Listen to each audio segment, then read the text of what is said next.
Greetings, all. Welcome to Aquarian Diary. I'm your host, John Irving. It is August 5th, 2025. Last night I had some interesting thoughts, and I thought I would share those with you because maybe other people are tuning into the same thing, and often it's useful to have our impressions be validated in case anyone else is seeing something that I'm seeing too. Lately, I've been thinking a lot about how we are kind of seeing people for who they really are, especially in the case of politics and social matters. The incredible extremes that we're witnessing are really forcing people into positions that kind of shine a light on them and what truly motivates them. And I guess that's the function of this whole experience. And I have talked a lot about this before in various ways. Let's take the Democratic Party in the United States, for example. I follow politics quite closely because I think it's very important, and it also is reflective of the collective zeitgeist. As an astrologer, these events are very interesting, enlightening, and informative. We like to study and observe the influence of major planetary shifts on the collective consciousness of humanity. That is effectively the essence of astrology.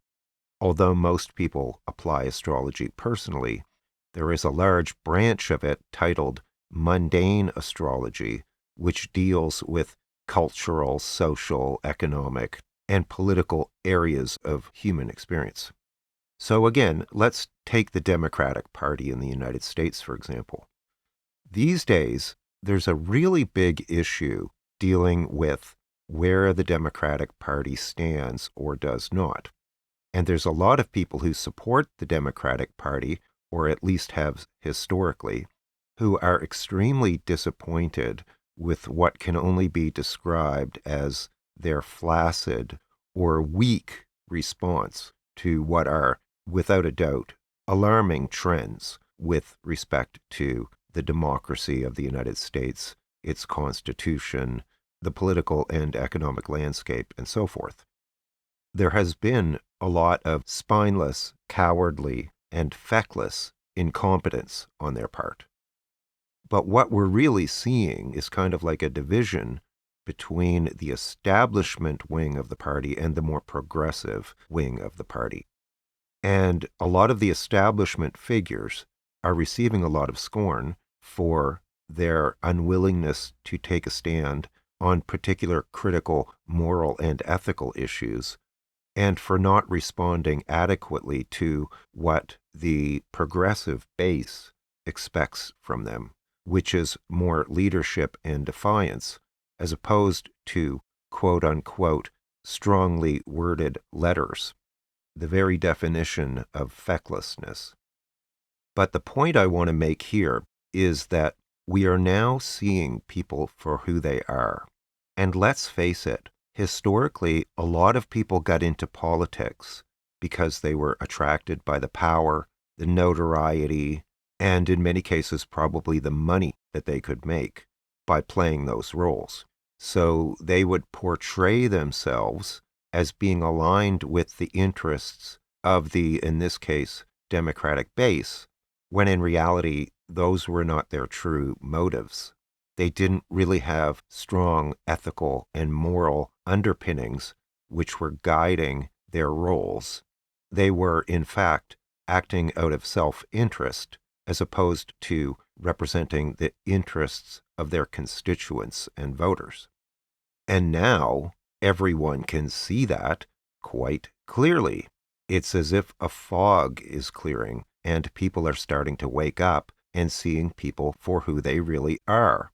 Now, this has always been true.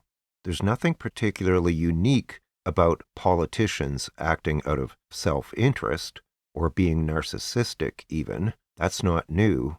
But what is new is that people are seeing it much more clearly than they did before. And I think this may be an expression of a higher dimension of consciousness that humanity is gradually, and for the most part unconsciously, slipping into. We now have the ability to perceive people and situations more accurately with less glamour and illusion. The glamour and the illusion formerly helped politicians in this example. It applies in other domains as well, but the glamour and the illusion helped politicians get away with masquerading as one thing while actually being something else. And that veil is being lifted.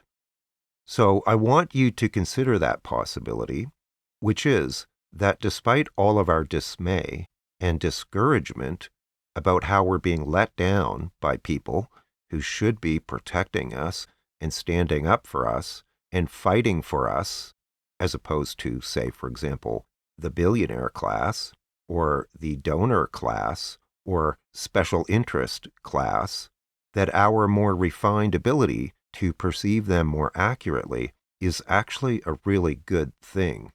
What we want is, like I said, for our representatives to represent our interests and our values, and they have to do that authentically and legitimately.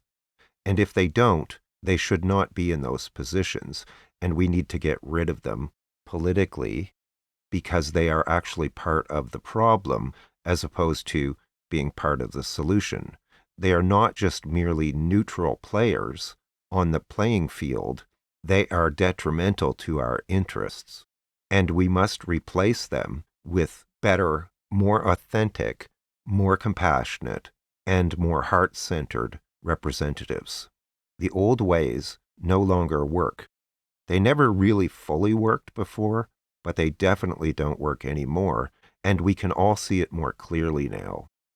So I'm kind of predicting that this may be a trend, and that if so, it's a good one, although we will have a lot of house cleaning to do, and we will have to get rid of a lot of the false representatives who are actually making matters worse. And yes, of course, I am suggesting that this relates to the thinning of the veils, or what many people might be referring to as the Ascension. Our perceptual abilities will be greatly enhanced in the future compared to what they have been historically, and this may be a symptom of that. I thought I'd share that because often when I have these kinds of impressions, they turn out to be true, although I can be quite a bit ahead of the curve. But let's see how things play out over the coming months. As usual, I always love your feedback. Thanks again for your support and your thoughts. For more detail, check the episode description for other episodes that are related or that I mentioned. And if you're interested in a reading with me, I'll put a link to that as well. Many sincere thanks to everyone who supports me, especially my YouTube members and astrology clients. Thank you very much. Take care, all the best, and I'll talk to you again soon. Bye for now.